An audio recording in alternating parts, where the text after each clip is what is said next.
105,000 jobs, frozen hiring. Why manufacturers are paralyzed right now.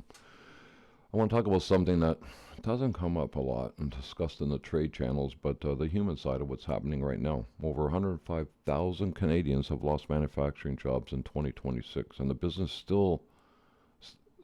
is still standing, aren't celebrating, that's for sure. They're frozen. They're not hiring. They're not investing, not sure what's going to be happening in the next 6 months. I'm Jack Jackson, Manufacturers Daily. Let's get into it. Job losses you're seeing aren't just from tariffs, so it's from the uncertainty. That's the important distinction. When tariffs go up, you can model the impact, you can reprice it. Deadlines change and restart new, but you can find new suppliers even. But when uncertainty goes up, you generally don't know where the rules are. You don't know where the goalposts are. You don't know if they're here or there or moving. You can't model anything.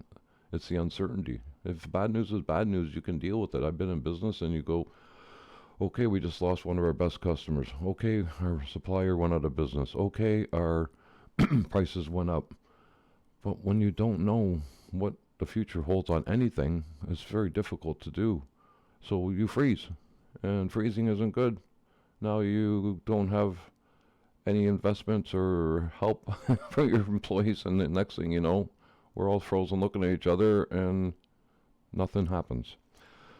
So the CUSMA review has injected a level of uncertainty for sure into the Canadian manufacturing market, and which hasn't been seen since original NAFTA and renegotiations back in 2017, almost 10 years ago. Research from that period shows that Canadian business investment dropped nearly 5% during those negotiations, even though it was a strong economy in 2017, much more stronger than today's. Current situation is worse because tariffs are already active. Back then they weren't. They were just thinking about being imposed, and many businesses were already under margin pressure today because of the cost of living. So when manufacturers tell you they're frozen, I believe them. The freeze is national. It's a response to the general uncertainty of the industry. So here's a problem that's waiting every month. You don't know what your CUSMA compliance position is, where the border's going to hold or not. If you have an incorrect tariff assessment and getting hit with invoices, or your documentation gap, you don't even know where it is or what it is, you didn't budget for all this. And this uncertainty doesn't allow you to make very rational decisions. So it increases the problems in your business. And if you're thinking about selling like I did, there's a chance the buyer looks at your business and says, I'm uncertain to even know if I want to buy, and sort of came up in mind because just at the end, the tariffs changed and I had to do a different what is it called, due diligence cost to show the impacts as the tariffs continued to creep and change throughout 2025. So we did finally settle, and I did sell the company because 90% of our business is U.S. We just couldn't have it. We just couldn't. There's no way we can sustain it here. So we had to move it to the States. But which put me to where I am today, because I've lived all this and I know it now, and I can help you. So what are the unfrozen manufacturers doing today? What are the ones that are living life properly? So there's a group of manufacturers right now that aren't paralyzed, and I'll tell you what they're doing. They're auditing their last 12 months of import entries and export. They're looking for tariff charges that were assessed incorrectly. They're looking for the IEEPA tariffs that should have been exempt under CUSMA, and that they should not have been charged and should be refunded.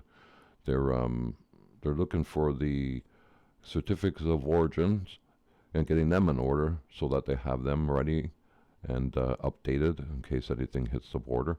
They know which suppliers need to be replaced if the threshold rises. They're not guessing. They're documenting everything. They're treating the uncertainty as a competitive advantage. While other competitors of theirs are frozen, they're being compliant. When the review resolves one way or another, they're going to be in a position with clean documentation, proper brokerage coverage, and a defensible position that's worth something. If you're not doing anything, do something. Take all the different initiatives of where it could go, and plan for each one rather than sitting there continually like a deer in the headlight and going, oh, what am I going to do? Well, we'll see what happens. No. Take each scenario and figure it out and make plan A, B, C. So when people ask me what did I do about my border problem, the answer was we just had to absorb it. I couldn't do anything. I had to absorb the costs and lost the margins and knew it was unsustainable, and had already been in discussions in the U.S. as soon as it started, because I knew years ago we should have really been in the U.S. when we had this much. At least we still have a U.S.-Canadian connection here. We still have our Canadian company, but all the manufacturing and assembly is done in the U.S. now. So there's nothing I could do. That was when you did Plan A, B, and C. We just kept going back to Plan A. We have to move to the U.S. and manufacture there because we just couldn't afford 90% of our business to go up in flames. So to close here, 105,000 jobs are lost, hiring's frozen, uncertainty levels you haven't seen in decades, or a decade at least. That's the environment.